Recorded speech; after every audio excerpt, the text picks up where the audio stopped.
नमस्कार मित्रांनो, आपले आवडते YouTube चॅनल मध्ये पुन्हा एकदा सर्वांचे खूप स्वागत आहे। मित्रांनो, आपण आजच्या भागात समजावून घेणार आहोत संख्या कोणकोणत्या प्रकारच्या असतात। तर मित्रांनो, आपण ह्या एकाच व्हिडिओ मधून संख्यांचे सर्व प्रकार झटपट समजावून घेणार आहोत।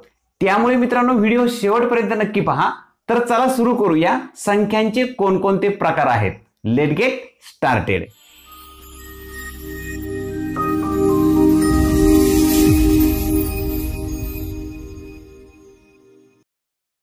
मित्रांनो, संख्यांचे प्रकार समजावून घेण्यासाठी एक छोटासा डायग्राम तयार करूया आणि डायग्राम तयार करता करता संख्यांचे प्रकार जसजसे येतील तसतसे संख्यांचे प्रकार मी तुम्हाला समजावून देतो।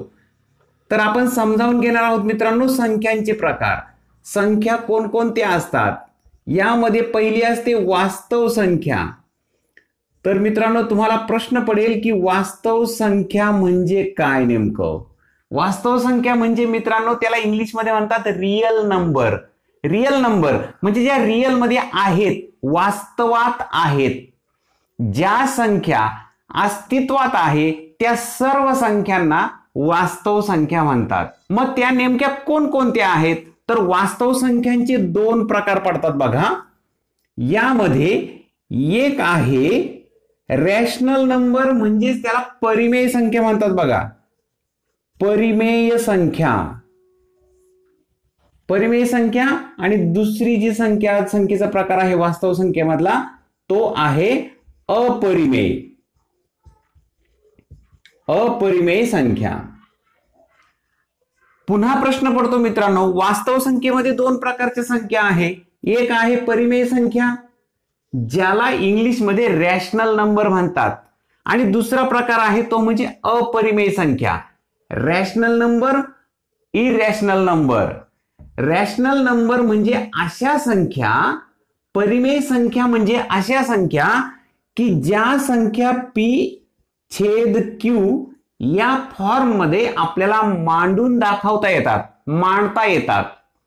पुस्तकामध्ये बऱ्याच वेळा हाच फॉर्म्युला वापरलेला असतो परिमेय संख्या म्हणजे काय याची व्याख्या करताना। परिमेय संख्येची व्याख्या करताना ह्याच पद्धतीने मांडलेलं असतं। p छेद q अशा स्वरूपात ज्या संख्या मांडता येतात त्यांना परिमेय संख्या म्हणतात। फक्त इथं अट एक असते मित्रांनो, q बरोबर 0 नको, q म्हणजे शून्य नको, म्हणजे छेदस्थानी जो q आहे इथं शून्य नसायला हवा। छेद शून्य नसलेल्या सर्व संख्या परिमेय संख्या असतात। आलं लक्षात मित्रांनो? आता छेद शून्य नसलेल्या सर्व संख्या परिमेय संख्या असतात म्हणजे काय? तर समजा 5 ही संख्या आहे, 5 ही परिमेय आहे का? तर होय, कारण 5 चा छेद 1 असतो। ज्या संख्येला छेद नसतो तिचा छेद 1 असतो। उदाहरणार्थ 7/9 ही सुद्धा परिमेय संख्या आहे। ज्या संख्या अंश आणि छेदाच्या रूपात मांडता येतात, फक्त छेदस्थानी शून्य नको, अशा सर्व संख्या परिमेय संख्या असतात। आलं लक्षात मित्रांनो? याच्या उलट काय? तर अपरिमेय संख्या। ज्या संख्या p छेद q ह्या फॉर्म मध्ये मांडता येत नाहीत त्या सर्व संख्यांना अपरिमेय संख्या म्हणतात। त्यांना इरॅशनल नंबर सुद्धा म्हणतात इंग्लिश मध्ये।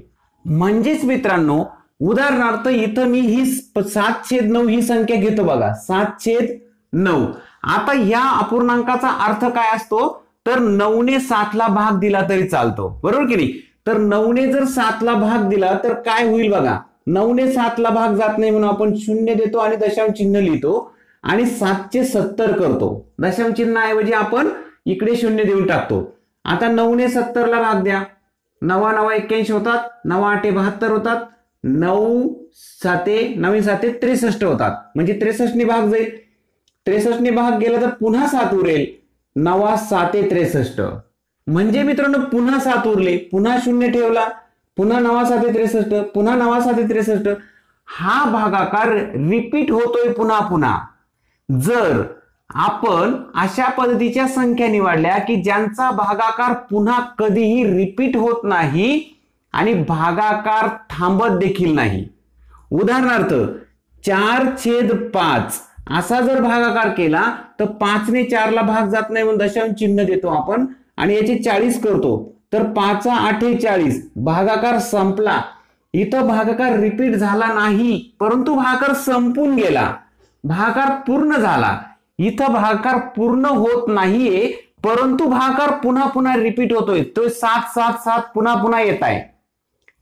पण अपरिमेय संख्या या स्वरूपात मांडता का येत नाही? कारण त्यांचा भागाकार हा रिपीटेबल नसतो, पुन्हा पुन्हा रिपीट होत नाही.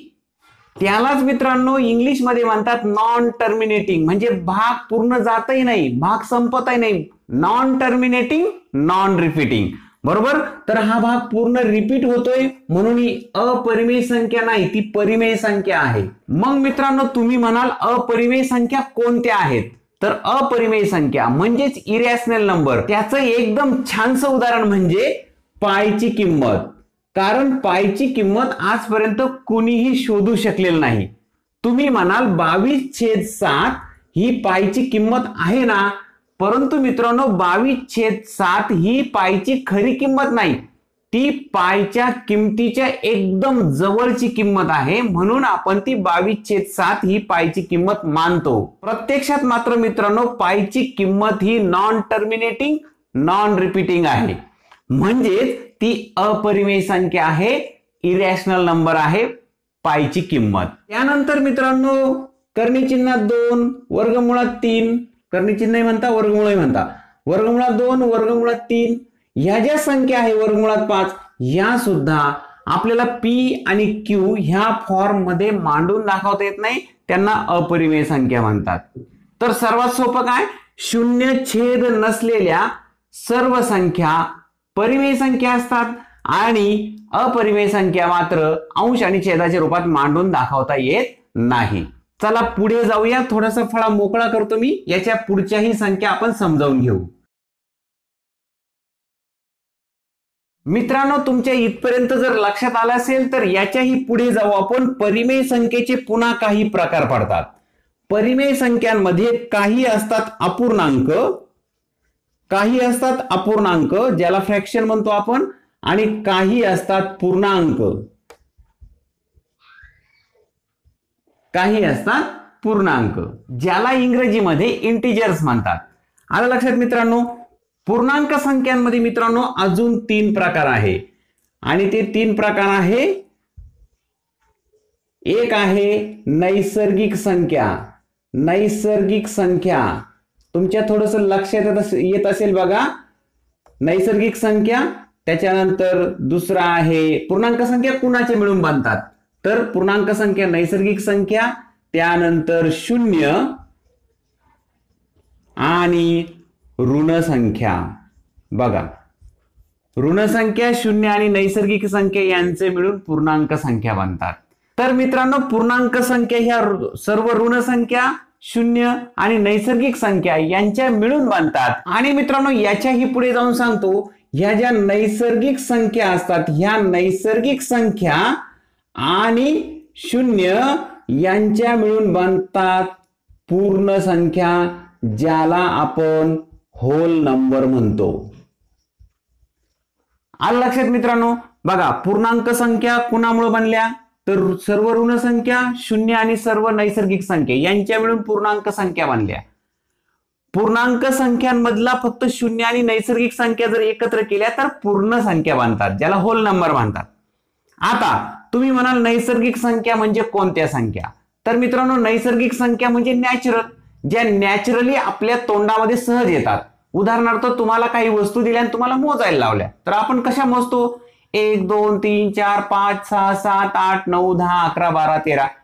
ज्याला ज्या संख्या आपण मोजण्यासाठी वापरतो, नॅचरली आपल्या सहज तोंडात येतात, त्याला आपण नैसर्गिक संख्या म्हणतो.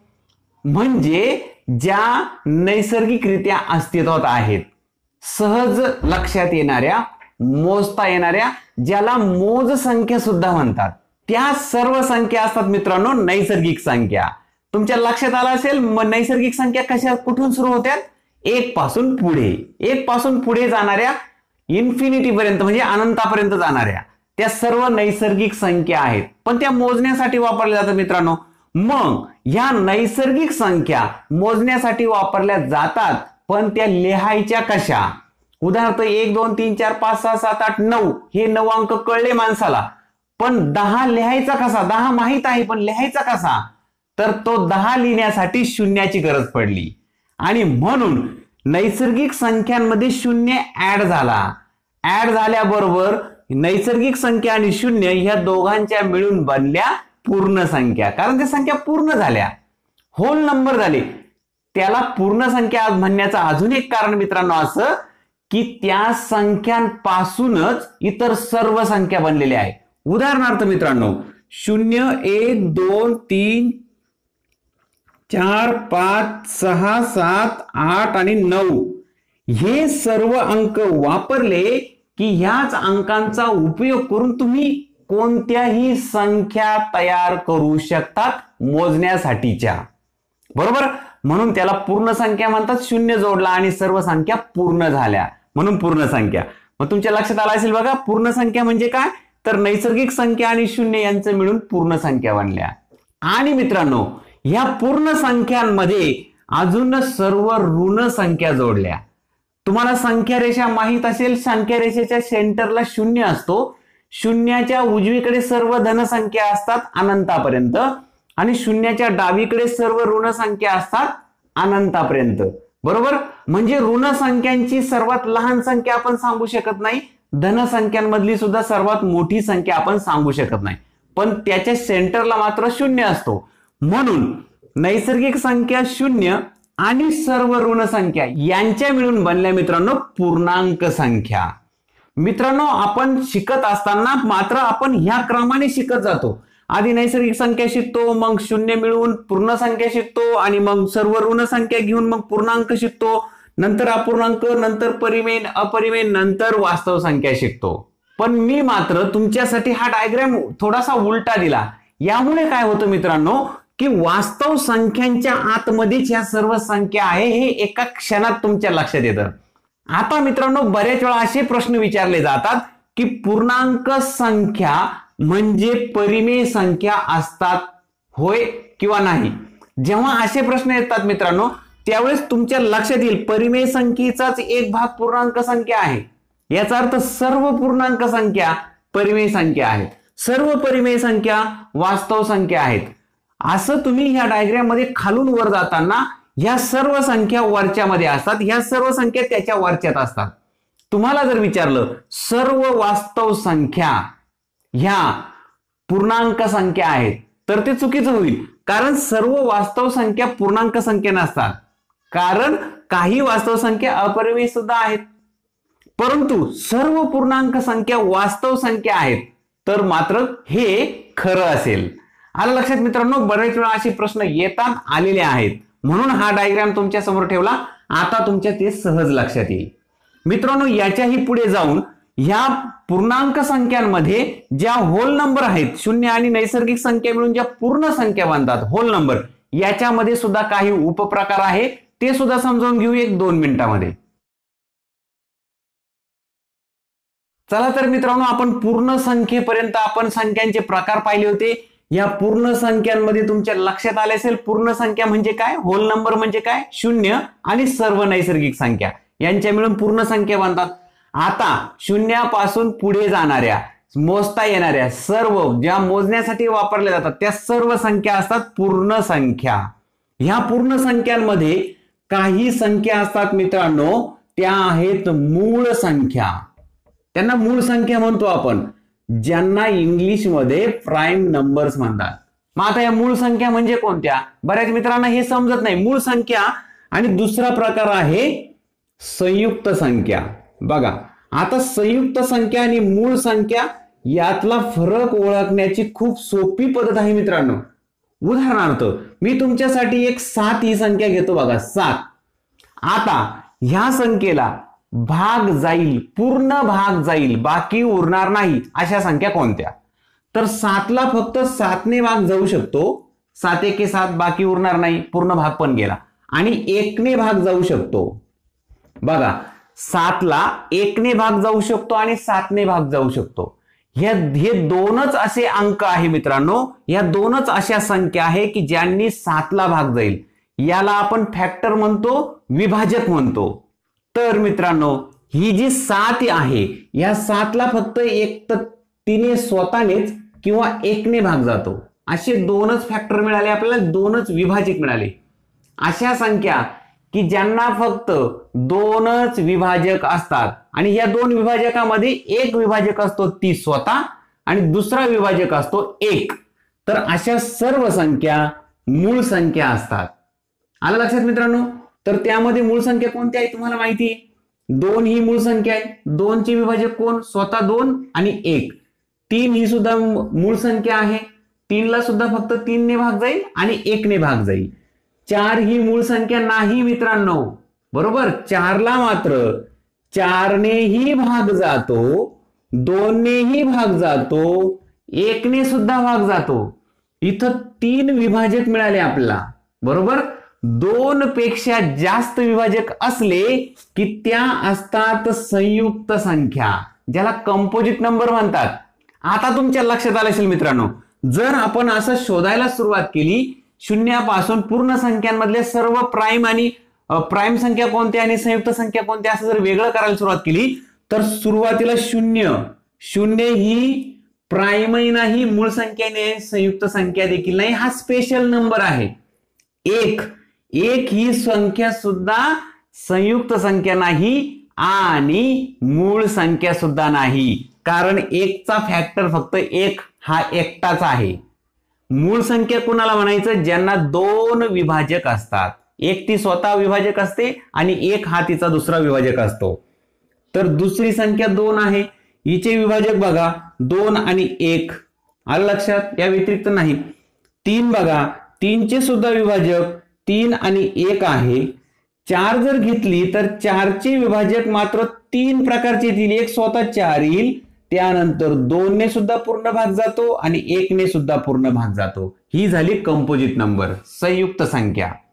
तर अशा पद्धतीने मित्रांनो, आता यावर एक छोटासा प्रश्न येतो, सर्वात लहान मूळ संख्या कोणती? तर ती 2 आहे. सर्वात लहान 2 आहे. सुरुवात केली शून्यापासून तर पहिली मिळाली ती सर्वात लहान असणार आहे. ह्या 2चं अजून एक वैशिष्ट्य आहे मित्रांनो, 2 ही एकमेव अशी मूळ संख्या आहे की जी समसंख्या देखील आहे, इव्हन नंबर देखील आहे. तर आपण समसंख्या आणि विषम संख्या ते सुद्धा समजावून घेणार आहोत. तर हा प्रश्न फार महत्वाचा आहे. अशी कोणती मूळ संख्या आहे की जी सम देखील आहे आणि मूळ देखील आहे? तर ती 2 आहे, बरोबर. त्यानंतर संयुक्त संख्येच्या बाबत सुद्धा असा प्रश्न असू शकतो, सर्वात लहान संयुक्त संख्या कोणती? तर 0 नाहीचे, 0 स्पेशल नंबर आहे. 1 ही मूळही नाही आणि संयुक्तही नाही. 2 ही मूळ आहे, 3 सुद्धा मूळ आहे आणि मग 4 ही जी मिळते ती आहे पहिली संयुक्त संख्या, म्हणून सर्वात लहान संयुक्त संख्या 4 ही आहे.